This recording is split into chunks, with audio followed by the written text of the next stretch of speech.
যুক্তরাষ্ট্রের হামলায় ইরানের খুজেস্তান প্রদেশে 4 জন নিহত হয়েছে। একই সময়ে তেহরান ও হরমুজ প্রণালীর কাছাকাছি এলাকায় বিস্ফোরণ ঘটেছে।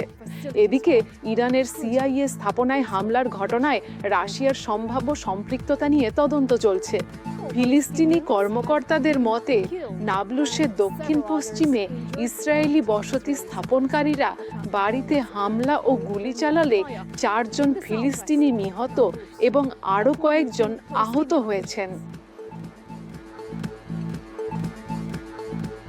পাকিস্তান তালেবানকে সন্ত্রাস বিরোধী প্রতিশ্রুতি রক্ষা করার আহ্বান জানিয়েছে।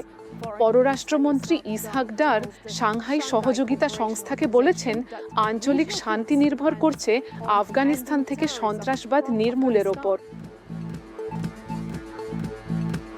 এবং ভারতীয় কর্মী সোনাম ওয়াংচুক কর্তৃপক্ষের সঙ্গে আলোচনার পর 26 দিনের অনশন শেষ করেছেন।